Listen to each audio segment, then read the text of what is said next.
प्रेम यानी स्नेह, लगाव, चाहत, अनेक नाम हैं इस भावना के।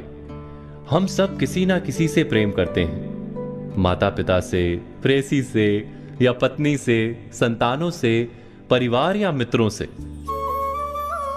माता पिता से हमें सुरक्षा प्राप्त होती है, पत्नी या प्रेयसी से आधार प्राप्त होता है, संतानों से अभिमान और परिवार तथा मित्रों से संतोष मिलता है। अर्थात जीवन में सारे सुखों का अनुभव हमें प्रेम से ही प्राप्त होता है। और फिर भी वही प्रेम का संबंध सदा दुख का कारण बन जाता है। ऐसा क्यों होता है? प्रेम का स्वाद भी कभी मीठा तो कभी कड़वा क्यों लगता है? क्या हम वास्तव में प्रेम को समझ ही नहीं पाते?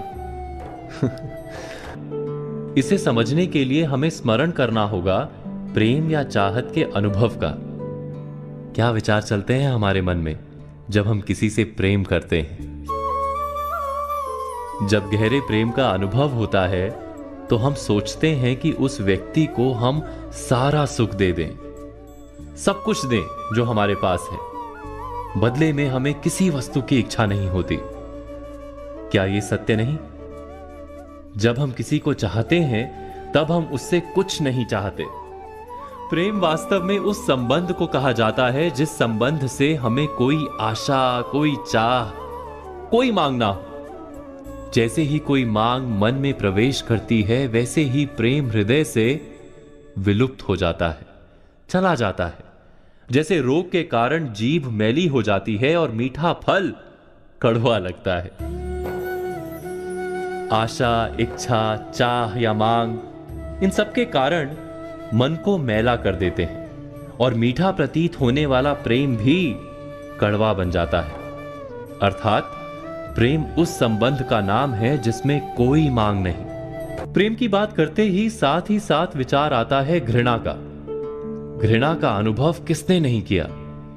किसी व्यक्ति का नाम सुनते ही मन में कड़वाहट आ जाए, हमारे अंतर में इच्छा जागे कि उस व्यक्ति का सर्वनाश हो। वही तो घृणा है ना? उसी व्यक्ति ने हमारे प्रेम को ठुकराया, हमारी कोई संपत्ति चुराई अथवा कारोबार में हमें धोखा दिया। ऐसे कई कारण भी हम सोच लेते हैं। लेकिन क्या वास्तव में किसी के कार्य का हमारी घृणा से कोई संबंध है? विचार कीजिए। एक धर्म के मानने वालों को दूसरे धर्म के मानने वालों के प्रति घृणा होती है। वहां तो किसी ने दूसरे को सीधा नुकसान नहीं पहुंचाया। हमारे मन में किसी के लिए घृणा क्यों जन्म लेती है? क्या इसका संबंध किसी के कार्य से है या सिर्फ हमारे मन से है?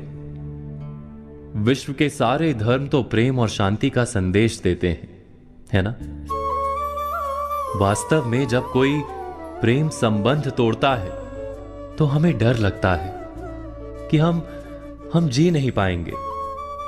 कोई कारोबार में धोखा देता है तब हमें डर लगता है कि हम गरीब हो जाएंगे। किसी दूसरे धर्म के मानने वाले को जब मिलते हैं तो हमें भय लगता है कि हमारी श्रद्धा डगमगा ना जाए। अर्थात हमारी घृणा का संबंध किसी की मान्यता अथवा कार्य से नहीं जुड़ा है, वो केवल हमारे हृदय के भय अथवा डर से जुड़ा है। जिसके हृदय से डर चला जाता है, जो पूरी तरह निर्भय हो जाता है, वो किसी से भी घृणा कर ही नहीं सकता।